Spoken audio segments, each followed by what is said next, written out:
Halo guys, selamat datang kembali di Republik Rupiah. Untuk hari Senin di minggu yang baru ini kita bakal bahas tentang peluang terbaik untuk kita bisa mengakumulasi Bitcoin, agar harapannya kalau kalian yang pengen tuh megang BTC untuk jangka panjang, entah itu untuk kepentingan apapun, kalian bisa jadikan ini sebagai acuan atau referensi, karena kita bakal melihat dari sisi likuiditas pasar, kita bakal melihat bagaimana Bitcoin itu bisa diserok untuk beberapa waktu yang baik di masa depan. Oke, let's go.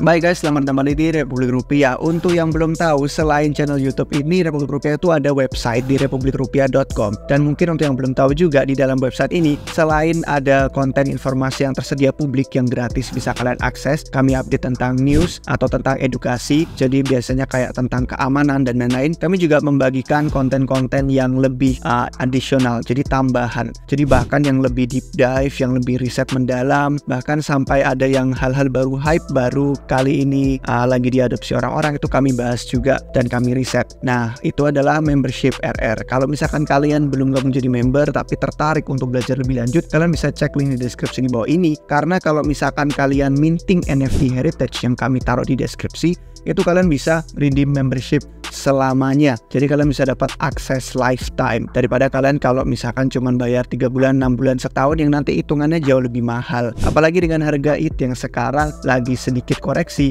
mungkin jadi lebih mudah daripada kalau misalkan kalian serok di ATH kemarin atau pas kemarin lagi pumping. Jadi kalian bisa langsung minting di republicdao.io. Itu di situ ada NFT Heritage. Tapi selain juga redeem lifetime access, ada banyak banget utility lainnya yang nanti NFT ini bakal kami promosikan juga ke banyak orang selama kita mengikuti banyak sekali event selama minggu ini. Jadi tunggu apa lagi guys? Kalau pengen gabung jadi member yang seumur hidup, kalian bisa langsung minting itu. Terus kalau misalkan kita bakal lihat materi hari ini, itu ada banyak yang sudah kami bahas di member ini. Nah, kalau misalkan kalian ada yang sudah member, mungkin nonton ini, kalian tahu di bagian komentar pasar dari tanggal 10 Agustus itu kita sudah membahas tentang volatilitas Bitcoin yang sangat-sangat redam. Itu tadi kelewatan kayaknya. Nah, ini dia. Jadi sejak 10 Agustus kami bahas tentang volatilitas Bitcoin yang sangat redam dan menanti-nantikan saat seperti hari apa kemarin ya? Kamis atau Jumat, saya lupa. Jadi pokoknya sebelum akhir pekan kemarin yang orang-orang pada kaget, terkejut harganya jatuh. Nah, kalian bisa nonton sendiri videonya,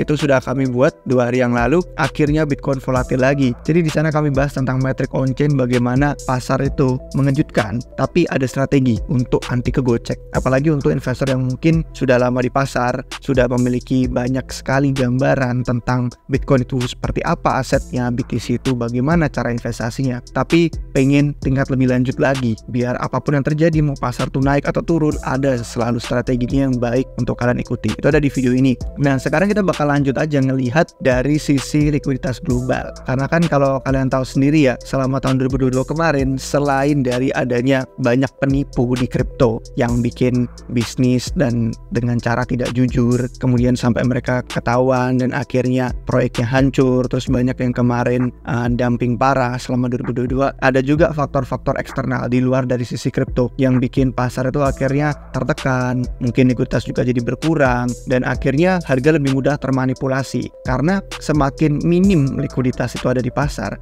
artinya semakin orang-orang yang trading atau berdagang itu jual beli aset dengan jumlah yang terbatas banget, jadi sangat sensitif. Setiap kali ada posisi yang salah gerak, misalkan mereka ngelong tapi ternyata harganya jatuh, jadi kayak efek domino, jadi semakin memperparah keadaan yang sebenarnya. Nah, kalau kita lihat belum lama ini di The Block itu kemarin melaporkan bahwa selain dari GSR ini sebenarnya udah ada ya beberapa market maker lain, saya lupa namanya, kalau nggak salah Jump, itu yang kemarin juga mulai mengurangi peran mereka dari likuiditas kripto di pasar US sih kalau yang berita sebelumnya. Kalau yang ini kayaknya sing GSR ini bener-bener mengurangi peran mereka sebagai market making di pasar kripto secara keseluruhan. Jadi itu bisa menambah kemarin adanya volatilitas yang minim, harga yang minim, terus likuiditas yang minim, terus gerakan yang bener-bener terkompres, akhirnya jadi mengejutkan deh dengan adanya penurunan harga yang kemarin. Makanya kalau misalkan kalian sudah sering dengar istilah-istilah yang sering banget di quote ya, kalau misalkan lagi ada kepanikan di pasar, kalian harus serakah gitu kan, kalian harus berani masuk dan ambil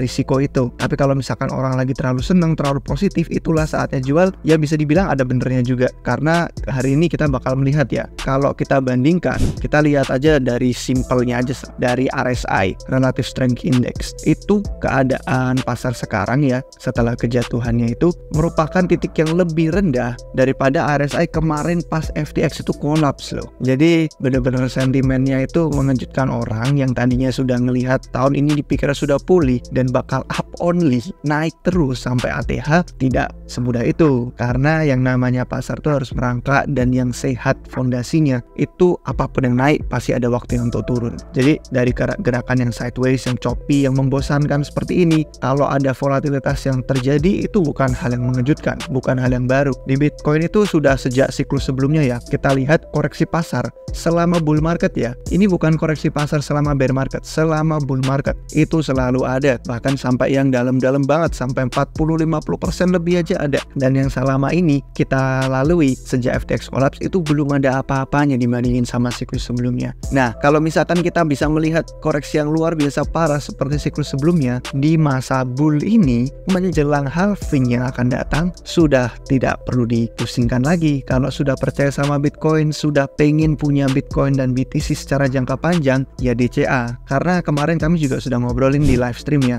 Ini kalau di sini nggak muncul, kalian harus pencet live di bagian channel kami. Nah, ini baru muncul video-video live streamnya. Yang kemarin hari Sabtu itu kita bahas nih tentang kenapa kami merasa DCA sekarang, terlepas dari harganya yang bisa turun lebih dalam lagi tuh bisa, tetap merupakan keputusan baik. Karena kalau DCA itu kan persenan, bukan langsung all in. Misalkan nih kalian punya dana dingin yang siap kalian masukin berapapun lah jumlahnya, nggak langsung semua dibeliin saat ini juga. Karena DCA itu rutin, kalau misalkan kalian tiap bulan terus ada punya dana yang mau kalian sebar selama setahun ke depan, ya berarti tinggal kalian bagi itu 1/12-nya aja. Tiap bulan kalian masukin dana yang siap kalian investasiin ya, bukan dana yang harus kalian pakai entah untuk biaya kehidupan atau biaya makan, rumah, dan lain-lain. Jadi kalau kita melihat dari stories, ini merupakan titik yang luar biasa menarik sih, karena kita sudah melihat banyak dorongan positif entah dari ETF, entah nanti tahun 2024 ada pemilu juga. Dan kalau kita ngelihat dari sisi makro, setiap kali ada keadaan-keadaan yang tidak baik, likuiditas itu sering kali disuntikan untuk memacu ekonomi lagi biar nggak stagnan.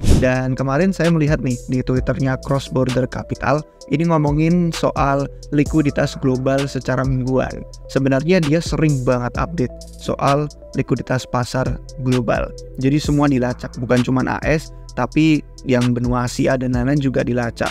Eropa ada, jadi kalau yang dari Asia kita ngeliat dari Cina sama Jepang itu juga semua pokoknya dia liput.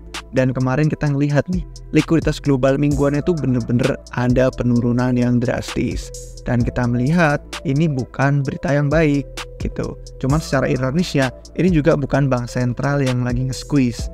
Dan sebenarnya kalau misalkan kalian sudah nonton video yang hari apa ya waktu itu, saya bahas sedikit tentang tekanan makro. Kalau nggak salah di sini. Iya betul. Di video ini 9 hari yang lalu saya rekomen nonton, karena ini pas terjadi sebelum DAM kemarin, itu bahas soal tekanan finansial dari dunia makro. Dari Bank Sentral Jepang ada saya bahas di sana tentang yennya yang semakin melemah dan banyaknya investor yang memanfaatkan kemudahan utang, kemudahan kredit untuk yen Jepang itu. Jadi di sini jadi salah satu alasan dia katanya karena tentang collateral misbehaving yang terjadi dengan perubahan Bank Sentral Jepang. Jadi kalau misalkan kalian lihat ya, semakin minimnya likuiditas dan semakin banyaknya sentimen bearish, semakin banyak juga headline berita tuh suka yang namanya ngasih berita-berita buruk. Nah, tunggu apa lagi kalau sudah sentimen yang paling buruk, harga juga sudah mencerminkan itu, likuiditas juga minim, terus banyaknya berita negatif. Jadi sebagai seorang investor yang percaya sama Bitcoin ya, ingat, kalian harus percaya dulu dan harus baca dan pahami dulu. Jangan cuman karena ngikutin kata saya nanti masuk terus nggak DCA lagi langsung all in gitu kan, semua masuk terus nyangkut terus ternyata duitnya hilang atau gimana. Ya saya tidak bertanggung jawab atas itu karena saya bukan penasihat keuangan, cuman ngasih informasi sebagai edukasi aja di sini. Tapi dari sisi historis ini merupakan hal yang menarik untuk dilihat semakin kita menjelang ke halving 2024 berikutnya. Nah, kalau misalkan kita ngomongin soal siklus itu kan biasanya selalu ada di mana stres atau tekanan global itu yang tadi saya bilang ya sebelumnya akan memicu suntikan likuiditas, dan beberapa hal yang dipandang oleh beberapa pengamat makro akhir-akhir ini, ingat saya bukan ahli makro, saya cuma membaca dari para pengamat makro, itu adalah mereka mulai memalingkan diri dari ekonomi AS, mulai ada sedikit fokus pada ekonomi Cina. Apalagi kita melihat kemarin salah satu asumsi ya pasar kripto koreksi itu karena orang-orang takut dengan kebangkrutan Evergrande dan khawatir itu akan berdampak pada likuiditas global. Jadi kalau kita lihat kemarin banyak pengamat makro yang membahas soal itu, dan yang bakal saya tunjukin di sini dia bukan pengamat makro, Ignas ini cuman orang yang suka baca dan suka nge-quote juga karena ini merupakan konten dari Delphi Digital. Itu ngomongin soal bagaimana likuiditas Cina itu bisa mendorong tren yang positif terhadap pasar kripto. Dan kalau misalkan kita lihat Bitcoin halving itu April 2024 itu bisa selaras ya sama likuiditas baru yang bakal masuk disuntikan ke pasar global. Dan apa ya, kayak orang-orang tuh biasanya yang percaya sama teori konspirasi itu seneng kalau ngomongin soal ini, kayak seolah-olah dunia ini sudah ada orkestranya, udah ada yang ngatur dan lain-lain. Saya sih kurang percaya sama yang begituan. Saya lebih ke kayak oh ya udah, sejarah nggak berulang tapi biasanya ada polanya yang berima. Itu aja sih yang saya pikirin, tapi bukan kayak berpikir satu orang aja yang mengendalikan dunia atau semacam itu. Kalau misalkan kita lihat 2024 ada pemilu AS, terus ada deadline akhir dari ETF Bitcoin, terus kita bisa ngelihat dari analisis likuiditas global bisa selaras pas mereka nanti anggaplah tahun ini ada banyak tekanan-tekanan yang bikin mereka ingin untuk memacu ekonomi lagi, terus dimasukin ke 2024 juga. Jadi kayak seolah-olah ide siklus 2024, halving dan pasca halving itu semuanya kayak menyatu. Dan kalau kita mendengarkan ini ya, mungkin ada orang yang bilang di komentar gitu kan kayak wah ini hopium, ini sebuah harapan, ini kita pengen banget gitu kan Bitcoin nyentuh ATH baru lagi. Sekali lagi, untuk mengurangi dan meminimalisir risiko, kita jangan sampai terlalu berharap pada asumsi dan analisis yang ke masa depan, karena orang nggak ada yang bisa tahu nanti ke depannya berubah lagi atau gimana. Pasar tuh kan dinamis, data berubah dikit, berita berubah dikit juga harganya biasanya ada dampaknya. Jadi saran saya adalah itu tadi, DCA-nya jangan short term horizon, pandangannya harus antara jangka menengah sampai panjang. Hitungannya itu udah bulanan sampai tahunan, bukan hitungan hari atau minggu. Dan kalau misalkan kalian lihat dari price performance saja ya, dari setiap bottomnya pasar atau siklus low atau halving, itu biasanya momentum bullishnya terjadi setelahnya juga ada lagi gitu. Jadi bukan berarti kalau misalkan udah halving nih 2024 April terus kalian merasa kayak wah belum untung, belum bisa di TP atau gimana, terus jadi khawatir, apalagi nanti 2024 mungkin ada gonjang-ganjing lagi volatilitas lain dari pasar ya. Itu dia yang dibutuhkan dari long term horizon, pandangan jangka panjang. Karena ini aja kita lihat ya, ini performa oh ini bukan, ini yang ATH. Nah ini maksud saya, ini pas low-nya siklus ya, titik bottomnya itu kita bisa ngelihat momentum bullishnya itu dalam jangka waktu panjang.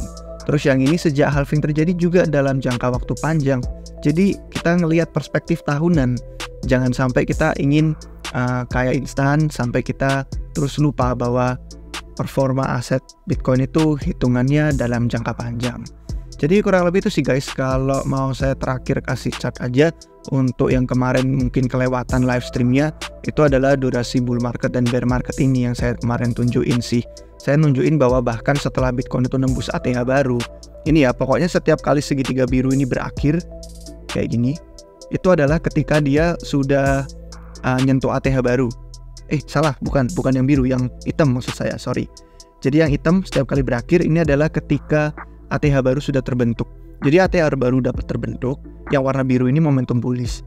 Jadi momentum bullish dari sebelum halving udah ada, pas sudah nyentuh ATH baru ada, terus sampai dia mencetak harga yang lebih tinggi dari ATH sebelumnya.